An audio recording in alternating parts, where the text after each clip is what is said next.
Hello friends, फिर से स्वागत करते हैं आप सभी का आपके अपने यूट्यूब चैनल पर। तो फ्रेंड्स, आज आप लोगों के बीच फिर से हिंदी पैडागोजी का एक नया सेट लेकर के आए हैं, जो कि ये सेट नंबर दूसरा है और इसका समापन जो है 29 जनवरी 2012 में हुआ था।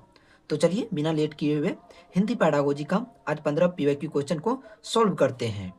तो चलिए दोस्तों, बिना लेट किए हुए आज का हिंदी पैडागोजी का प्रश्न यहाँ से सॉल्व करते हैं। उससे पहले दोस्तों, यदि आप लोग चैनल पर पहली बार आए हैं तो प्लीज़ वीडियो को लाइक एंड चैनल को जरूर सब्सक्राइब कर लीजिएगा, क्योंकि जब तक आपका सीटेट एग्जाम नहीं हो जाता तब तक ये आपका क्लास चलने वाला है।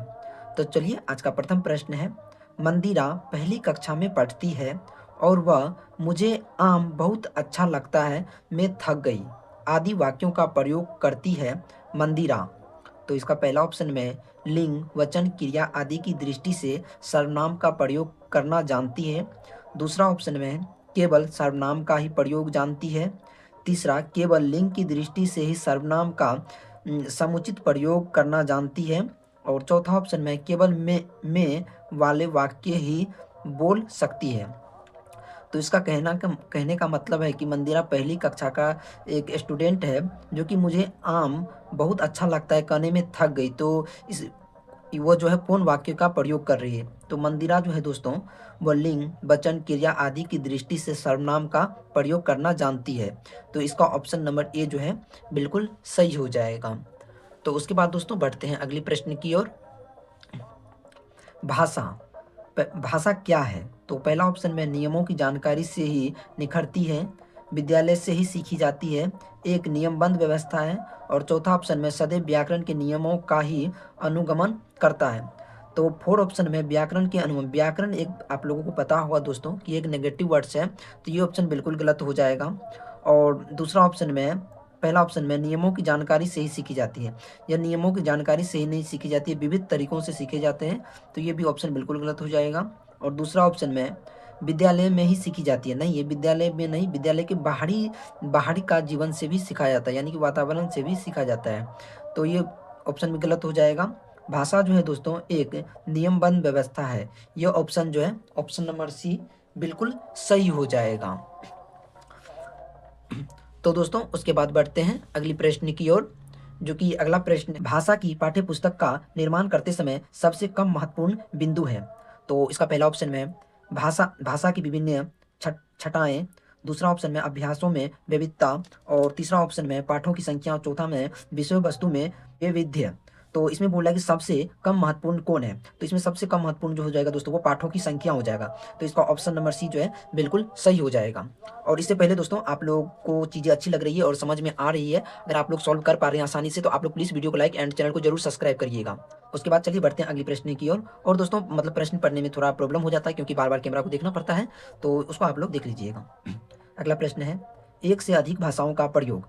तो पहला ऑप्शन में किसी भी एक भाषा में निपुणता में बाधक है, ये बाधक तो नहीं हो सकता है, तो बाधक जैसे ये ऑप्शन बिल्कुल गलत हो जाएगा। दूसरा ऑप्शन में कक्षाएं जटिलताओं को बढ़ाता है, जटिलताओं को नहीं बढ़ाता, ये भी ऑप्शन बिल्कुल यहीं पर गलत हो जाएगा। और तीसरा ऑप्शन में शिक्षकों के लिए गहन समस्या है, तो ये भी ऑप्शन बिल्कुल गलत हो जाएगा, क्योंकि आप बोले शिक्षकों के लिए। और चौथा ऑप्शन में संज्ञानात्मक विकास में सहायक है, जो कि ये बिल्कुल सही है। एक से अधिक भाषाओं का प्रयोग जो है संज्ञानात्मक विकास में जो है सहायक है, तो इसका ऑप्शन नंबर 4 बिल्कुल सही हो जाएगा। और उसके बाद दोस्तों बढ़ते हैं अगली प्रश्न की ओर। अगला प्रश्न है, भाषा अर्जन और भाषा अधिगम के संदर्भ में कौन सा कथन सही नहीं है? तो इसका पहला ऑप्शन में है, नेगेटिव पूछ रहा है तो नेगेटिव का नेगेटिव जवाब देना है। तो पहला ऑप्शन में सांस्कृतिक विविधताओं, भाषा अर्जन और भाषा अधिगम को प्रभावित करने वाला महत्वपूर्ण कारक है, तो और ये भी तो बिल्कुल सही लग रहा है। और उसके बाद दोस्तों अगला ऑप्शन बता रहा है, भाषा अर्जन में विभिन्न संकल्पनाओं मातृभाषा में बनती है, जो कि बिल्कुल सही है। भाषा अधिगम में कभी कभी अनुवाद का सहारा नहीं लिया जाता है, यहाँ पर बोला कभी कभी अनुवाद का सहारा नहीं लिया जाता है, तो ये तो नेगेटिव लग रहा है थोड़ा। चौथा ऑप्शन भी पढ़ लेते हैं, भाषा अर्जन सहज और स्वाभाविक होता है, जबकि भाषा अधिगम प्रयासपूर्ण होता है, जो कि ये भी बिल्कुल सही है। तो यहाँ पर पूछ रहा है नेगेटिव, तो नेगेटिव का नेगेटिव हो जाएगा, क्योंकि यहाँ बोल रहा है भाषा अधिगम में कभी भी अनुवाद का सहारा नहीं लिया जाता, जो कि ये बिल्कुल गलत है। तो इस ऑप्शन नंबर 3 जो है ये इसका बिल्कुल सही हो जाएगा। चलिए दोस्तों उसके बाद बढ़ते हैं अगले प्रश्न की ओर। एक बहुभाषी कक्षा में आप किसे सबसे कम महत्व देंगे? इसमें भी यहाँ पर भी सबसे कम पूछ रहा है। तो पहला ऑप्शन में बच्चों को सिखाना कि दो भाषाओं के मध्य विद्यमान समानता व अंतर का विश्लेषण कैसे किया जाता है। और दूसरा ऑप्शन में विभिन्न प्रकार का बाल साहित्य। तीसरा है कक्षा में विभिन्न प्रकार की सामग्री से समृद्धि वातावरण, और चौथा है कक्षा में बहुभाषिक और बहुसांस्कृतिक संदर्भों के प्रति संवेदनशीलता। तो ये तो बिल्कुल सही है, लेकिन यहाँ पे बोल रहा है कि सबसे कम महत्वपूर्ण। तो सबसे कम महत्वपूर्ण है कि दोस्तों दो भाषाओं के मध्य विद्यमान समानता व अंतर का विश्लेषण कैसे किया जाता है। तो इसका सबसे कम महत्वपूर्ण जो है ऑप्शन नंबर 1 यानी कि बिल्कुल सही हो जाएगा।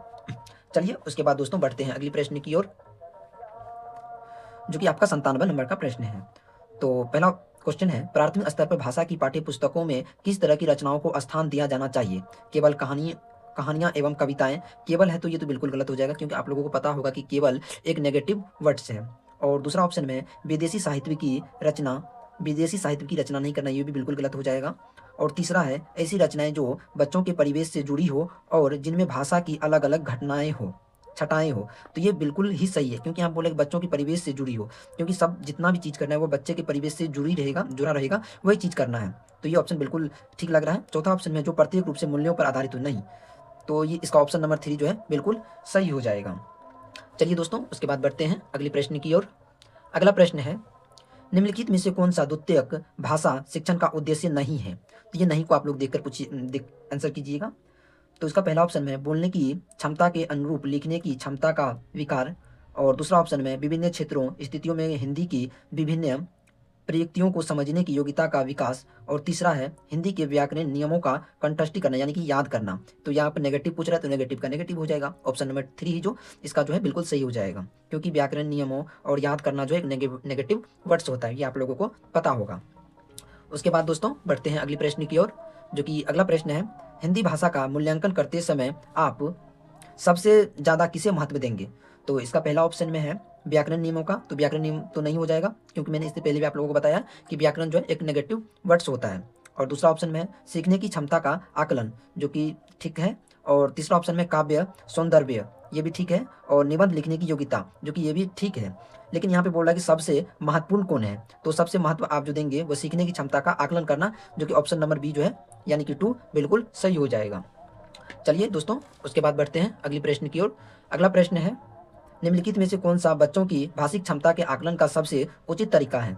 तो इसका पहला ऑप्शन में संज्ञान शब्दों के 2 उदाहरण दीजिए, और दूसरा है बादल, आसमान, चिड़िया, बच्चों के साथ संज्ञा शब्दों का प्रयोग करते हुए एक कहानी लिखिए, और तीसरा में है संज्ञा की परिभाषा को पूरा कीजिए और संज्ञा को परिभाषित कीजिए। आप लोगों को पता होगा कि परिभाषा जो एक नेगेटिव वर्ड्स होता है, तो ये दोनों तो बिल्कुल गलत हो जाएगा। तो इसमें बोला है कि सबसे उचित है ऑप्शन नंबर 2, बादल, आसमान, चिड़िया, बच्चों के साथ संज्ञा शब्दों का प्रयोग करते हुए एक कहानी लिखिए, जो कि वास्तविक दुनिया से जुड़ा हुआ है। तो इसका ऑप्शन नंबर बी जो है बिल्कुल सही हो जाएगा। चलिए दोस्तों उसके बाद बढ़ते हैं अगले प्रश्न की ओर, जो कि अगला प्रश्न है, बच्चों की मौखिक अभिव्यक्ति का विकास करने के लिए सबसे कम प्रभावी तरीका कौन सा है? तो यहाँ पर पूछ रहा है कि सबसे कम प्रभावी तरीका कौन सा है? तो पहला ऑप्शन में संवाद, अदायगी, और दूसरा है व्याकरण आधारित संरचना अभ्यास, जो कि सबसे कम बोला है, सबसे कम तो यही हो जाएगा। और तीसरा है अपने अनुभवों का वर्णन, बातचीत करना, जो कि बिल्कुल सही है। लेकिन यहाँ पूछ रहा है कि सबसे कम प्रभावी कौन है? तो इसका ऑप्शन में बी यानी कि 2 जो है बिल्कुल सही हो जाएगा।